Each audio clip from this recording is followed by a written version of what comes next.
Look at this nice little specimen here. We're basically right outside my community garden there. And this is growing under a Douglas fir here. Pretty interesting specimen.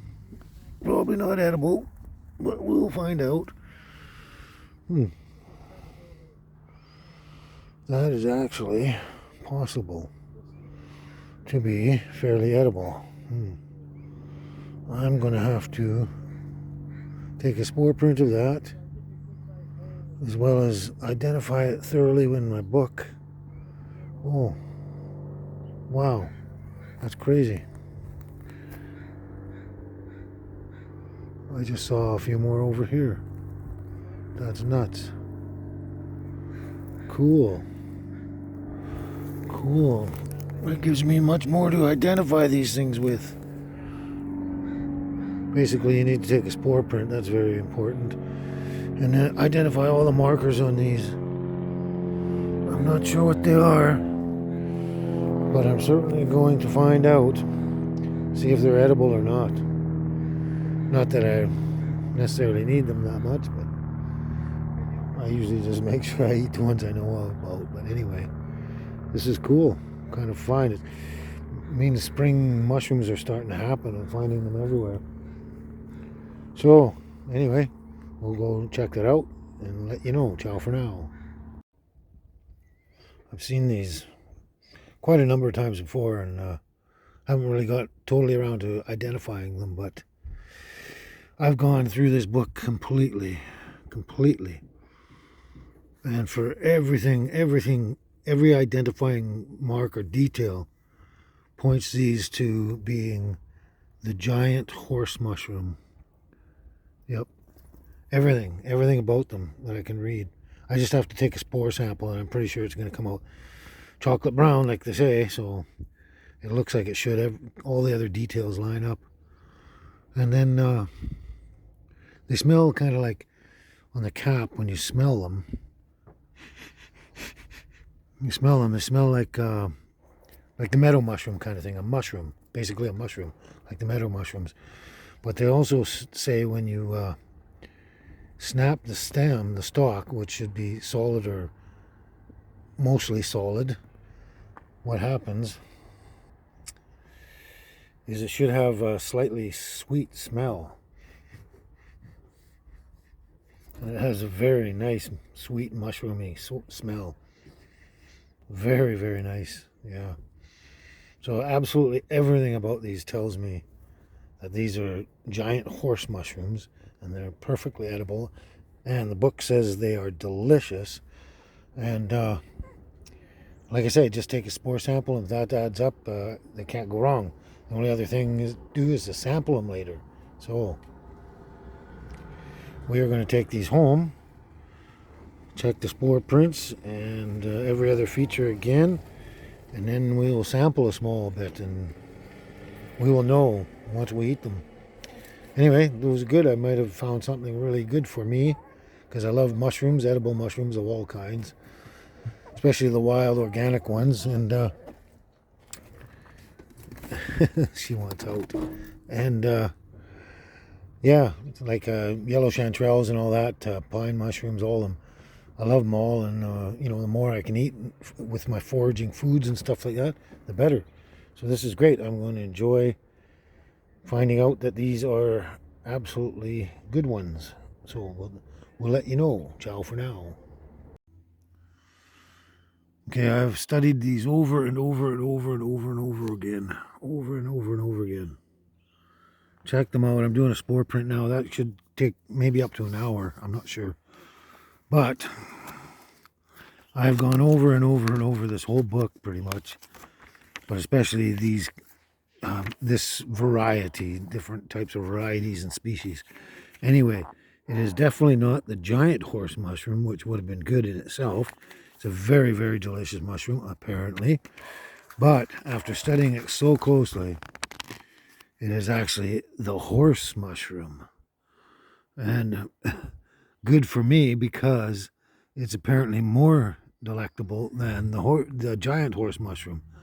It's tastier and sweeter and stuff.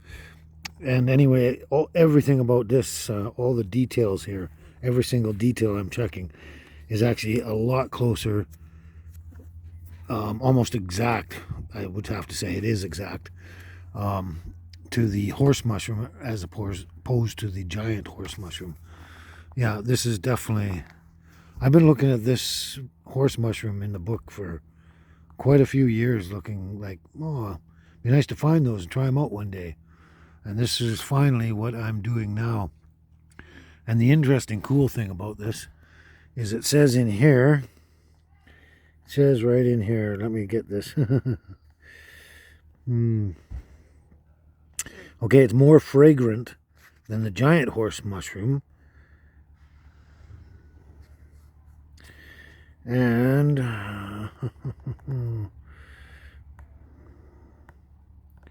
it is sweeter than the giant horse mushroom as well, but there was something in here. Okay, yeah. See, I was smelling it, and when I broke the stalk, I was smelling it, and to me, I was getting this really strong smell of anise. It was really nice and sweet smelling, and it smelled somewhat like anise. I was really trying to place it, and the only thing that was coming to me is anise. And this says here, the odor of the crushed flesh is sweet like almond extract or anise. So everything about this mushroom says it's the horse mushroom. And I'm actually thrilled about that, because I've been looking at this in the book for years and thinking, yeah, love to try it because I've read everything about it. But I have finally found them, and now I know how to identify them and where to find them and everything. This is perfect. Absolutely perfect. So I've already eaten a couple of small pieces like this here. Just break a couple of pieces off like this. Just like that. Just little pieces. That's how you test them out. That's how you test out your mushrooms. You eat a small piece and see what it tastes like. It tastes great. It actually tastes like any really good mushroom out there that you could buy in a store or whatever. But it tastes really good. So you have a couple of those, and if you don't get ill or anything, you're okay. But I've already identified this to the level that I am 110% sure that this is what I'm looking at. And if I'm even wrong about which one it is, I know it's 100% edible. So I'm going to actually saute a bunch of these up and eat them. And then after that, once I've tried them out on their own, with just a little salt and pepper and butter, just so you see what they're like when they're sauteed down and cooked, then I'll make an omelet of them, because I love omelets, obviously, and I love mushrooms. And mushroom omelets to me are fantastic. The only thing to make them better is cheese and bacon. Anyway, I am definitely convinced I know what I'm doing here. These are horse mushrooms. I've eaten a few pieces like that. It's fine. The smell, everything, the looks, everything is fine. I'm going to check the spore print, but that's not going to tell me a lot of stuff, because there are tons and tons of mushrooms out there, including some poisonous ones that have the same chocolate brown spore print. So you basically have to put every single identifying factor into place. And as long as they all add up, and this one's adding up 110%, then we're good to go. So anyway, I am going to cook some up and eat them. I'll show you that. And then we'll make an omelet as well. So we'll talk to you soon. Ciao for now. Well, good evening, everyone. Welcome to Kent's Kitchen and another episode of Cooking with Kent. Anyway, I have picked all those horse mushrooms out in the field there, and I've identified them and everything like that. And so we're basically just going to cook some up. Now, with all your mushrooms, you got to dry saute them. Always dry saute your mushrooms. Never oil, butter, anything, nothing, absolutely nothing. Dry saute your mushrooms all the time first, and then you can add whatever you want to it. Anyway, so what we're going to do is we're just going to break all these up into pieces. It smells really great.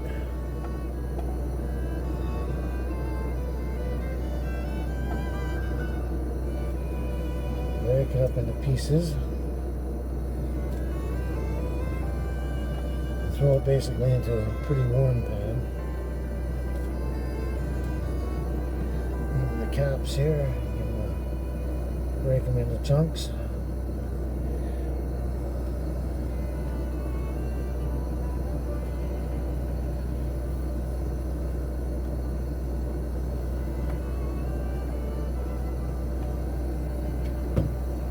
And then you just kind of keep moving them around as the heat gets to them, and they start sizzling and sauteing down.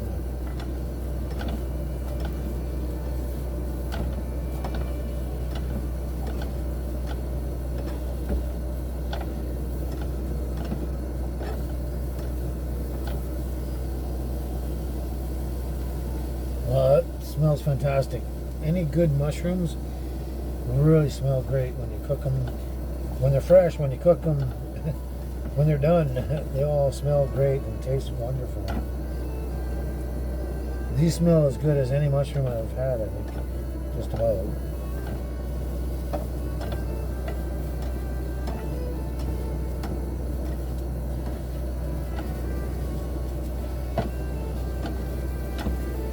So you keep doing this for a while until all the water and moisture comes out of them, and then they saute down more and they start to squeak. Most mushrooms will start to squeak when they're done.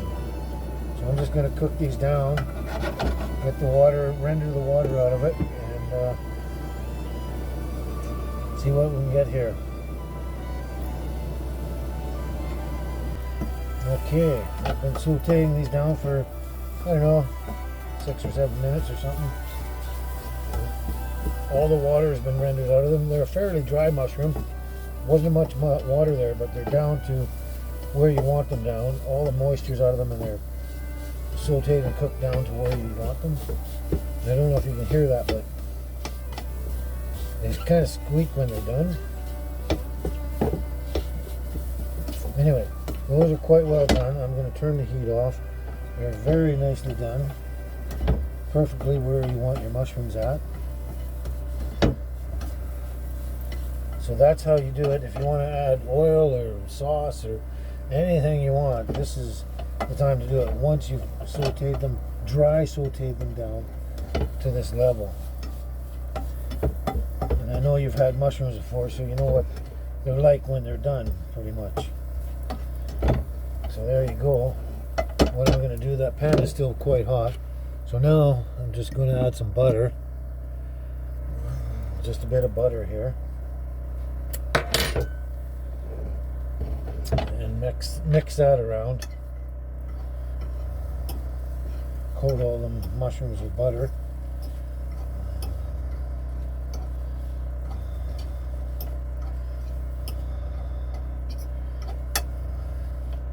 Just a little coating of butter, a little of the salt, and just a hint of pepper there. And that's all. I just want to know what the mushroom's like pretty much on its own.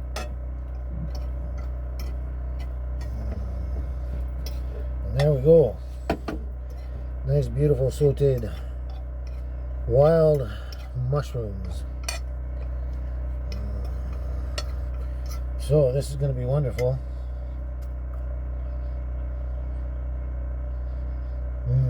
Very, very tasty. Very tasty. So I'm going to plate those, and I'll come back and we'll eat them. Ciao. Well, here we go. These are the mushrooms cooked. They are very, very good. Oh, they're really good, really good.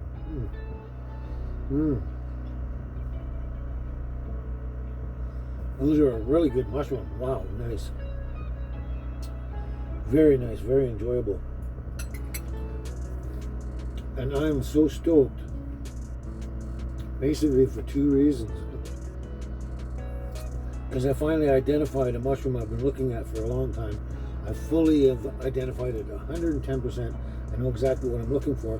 And it's another mushroom I can add to my list of edible mushrooms I can search and find. I bring home to eat. This is crazy, crazy, wonderful. Every time I add a new edible mushroom to my list, it's just phenomenal. It's great. It makes me really happy. Another thing too is this mushrooms can replace meat by far, by far. There's a ton of protein in mushrooms, and there's also a bunch of trace elements that you wouldn't get in any other source. They're full of nutritional value and nutrients and everything like that. And they're really just beginning to start to understand the true health benefits and nutritional value of mushrooms all across the board. You know, mushrooms can do so much, all different mushrooms.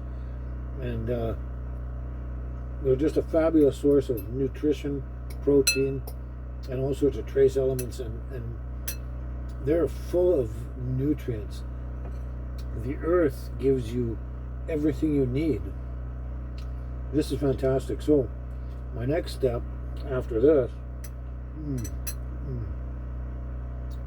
is I'm going to make an omelet with these. So look for my omelet on the next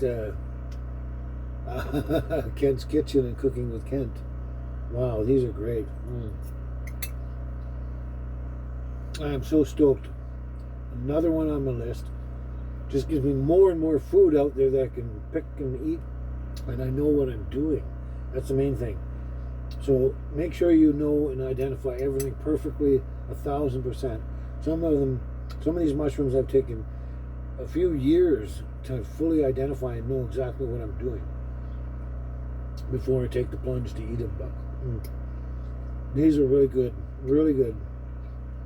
I'm glad they're on my list. Okay, I'm going to enjoy these. We'll come back and cook you an omelet soon. Ciao.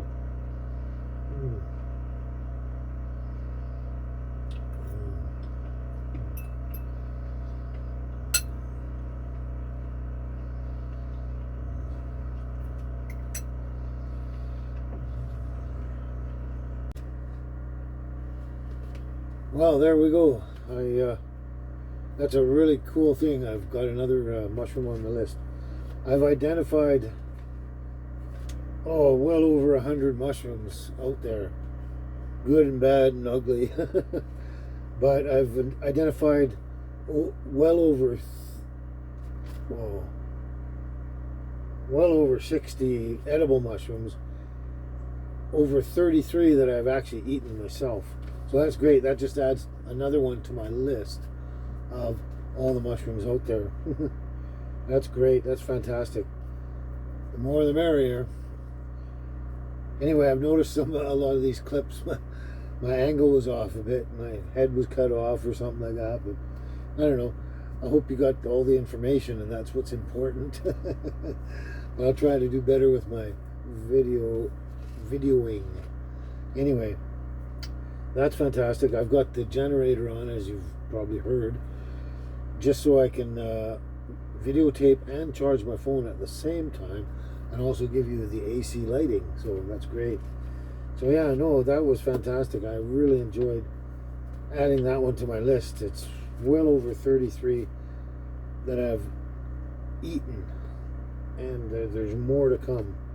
Another 33 or more to come. Yeah, that's great. Anyway, hope you enjoyed today's video. I'm probably going to make a fire tonight, but you won't see that until tomorrow probably, or whenever I get around to posting it.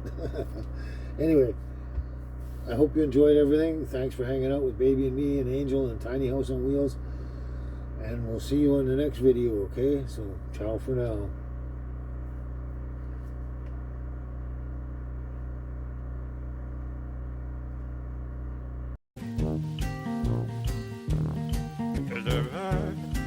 Preserve,